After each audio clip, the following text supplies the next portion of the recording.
ధనం మూలం మీదం జగత్. ఏ మహానుభావుడు రాశాడో కానీ లైన్ మాత్రం కరెక్ట్‌గానే రాశాడు. డబ్బులంటే ఎవడికి ఇష్టం ఉండదు? ఈ ప్రపంచంలో డబ్బంటే అందరికీ పిచ్చే. కానీ ఆ డబ్బు సంపాదించాలంటే చాలా కష్టపడాలి. అయినా రూపాయి కూడా మిగలదు. ఏంటి నమ్మట్లేదా? నమ్మకండి. ఎందుకంటే కష్టపడితే రూపాయి మిగలదు. ఎందుకో తెలుసా? వర్షాకాలం వర్షంలాగా, ఎండాకాలం ఎండలాగా, చలికాలం చలిలాగా అలా వచ్చిపోతుంటాయి. సో మిడిల్ క్లాస్ వాడి డబ్బులవి.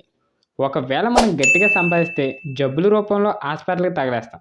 కానీ ఒక్కటి నిజం. నిజాయితీగా సంపాదించే రూపాయి మనల్ని నిజంలో అయితే బతికినేస్తుంది.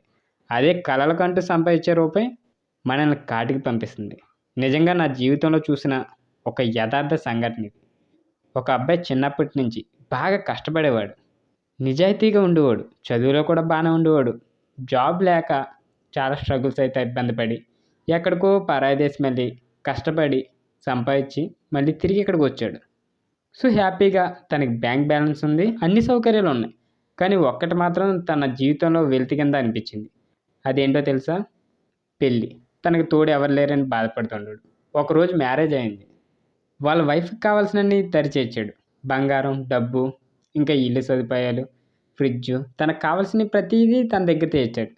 సో అంతా బాగానే ఉంది. ఫ్యూచర్ గురించి కూడా ఆలోచించేశాడు. సో అన్నీ సెట్ చేసుకున్న లోపల ఇంక ఏ బాధ లేదు, అంతా హ్యాపీగా ఉన్నా అనుకునే లోపల వీళ్ళ తమ్ముడి పెళ్లి చేయాల్సి వచ్చింది. సో వీళ్ళ తమ్ముడి పెళ్ళే చావుకు వచ్చింది. మనోడు వాళ్ళ ఆవిడ ఆ రోజు ప్రెగ్నెంట్. తమ్ముడు పెళ్లి కార్డులు కొట్టేద్దామని ఆ కటికాన్లో బయటికి వెళ్ళాడు. సో తీరా వస్తాడనుకుంటే తిరిగి రాలేదు. హార్ట్ పెయిన్ వచ్చి కింద బైక్ మీద నుంచి కింద పడిపోయాడు. సో యాక్సిడెంట్ అనుకుంటే యాక్సిడెంట్ కూడా కాదు, ఒంటి మీద గాయం కూడా లేదు. ఆ రోజునైతే వాళ్ళ ఆవిడతో చాలా చెప్పుకున్నాడంట, మనం చాలా కష్టపడుతున్నాం కాబట్టి ఈ బ్యాంక్ బ్యాలెన్స్ డబ్బులన్నీ వడ్డీల కన్నా ఇద్దాం.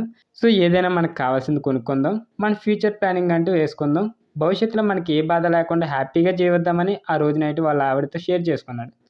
తీరా వచ్చి చూసేసరికి తన బాడీ తిరిగి వచ్చింది ఇంటికి. అవన్నీ తలుచుకొని ఎక్కెక్కి ఏడ్చింది వాళ్ళ భార్య. కన్నతల్లి ఆవేదన మామూలుగా లేదు.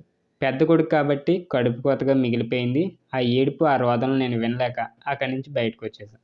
ఇలా చాలామంది డబ్బులు సంపాదించడం కోసం ఎన్నెన్నో పనులు చేసుకుంటూ రూపాయి పోగేసుకుంటూ హ్యాపీగా బతికిదామనే స్టేజ్కి ఇలాంటి సంఘటనలన్నీ జరిగి సడన్గా ఎగిరిపోతారనమాట. రూపాయి కూడా మిగలకుండా ఆ సంపాదించిన రూపాయి కూడా మన జేబులో కూడా ఉండదు ఆ రోజుకి. యాక్సిడెంట్ అయిన మరుక్షణమే ఎవడో ఒకడు ఆ జేబుల్లో చేతులు పెట్టి తీసేయడము. అంటే బాగా దరిద్రుడు అనుకోండి. అంటే ఎవడ పడతాడు తీయడు కదా. కొంతమందికి అవి చూడంగానే భయమేద్ది, కొంతమందికి అలా ఉండదు. ఎందుకంటే వాళ్ళు ధైర్యం చేసి వెళ్ళి జేబులో చేతులు పెట్టేస్తారు. చేతికి రింగులు ఉంటే రింగులు తెప్పేస్తారు, మెల్లో గొలుసులు ఉంటే గొలుసులు లాగేసుకుంటారు. ఇదంతా నార్మల్ లైఫ్ కదా. డబ్బు ఎలాగైనా చేపేస్తుంది కదా. సో డబ్బు కోసం ఇవి కూడా చేస్తారు. మనకి ఇప్పుడు కష్టపడి రూపాయి అయినా నిజాయితీగా వచ్చిన రూపాయి మన కడుపు నింపితే చాలు, హ్యాపీగా లైఫ్ లీడ్ చేయొచ్చు. ఎన్నెన్నో ఆశలు పోయి కోరికల కోసం మనం కోట్లు కలిసి రావాలని ఏదేదో అనుకుంటే ఏది జరగదు. సో మనకి జరగాల్సిందే జరిగిద్ది, మనకి రావాల్సిందే వస్తుంది. వెయిట్ చేయాలి, అంతే తేడా. సో వీడియో అయితే ఎక్కడితే ఎండ్ చేస్తున్నా. సో ఇది మన తెలుగులో కొత్త channel Ritik podcast lab. Videos నచ్చితే తప్పకుండా లైక్ చేసి షేర్ చేయండి. ఇలాంటి వీడియోస్ నేను చేస్తూ ఉంటాను. మీరు సపోర్ట్ చేసి ఛానల్ సబ్స్క్రైబ్ చేసుకొని పక్కన బెల్ ఐకాన్ అయితే ఆన్ చేసుకోండి. అందరికీ షేర్ చేయడం మాత్రం మర్చిపోకండి. ఇలాంటి కాదు, మంచి మంచి వీడియోస్ ఇంకా వస్తూ ఉంటాయి మన ఛానల్లో. సో మీరందరూ సపోర్ట్ చేస్తారని నేనైతే అనుకుంటున్నా. వీడియో నచ్చితే తప్పకుండా లైక్ చేసి షేర్ చేయండి. మరిన్ని వీడియోస్ చేయడానికి నాకు బూస్టింగ్ కింద ఉంటుంది.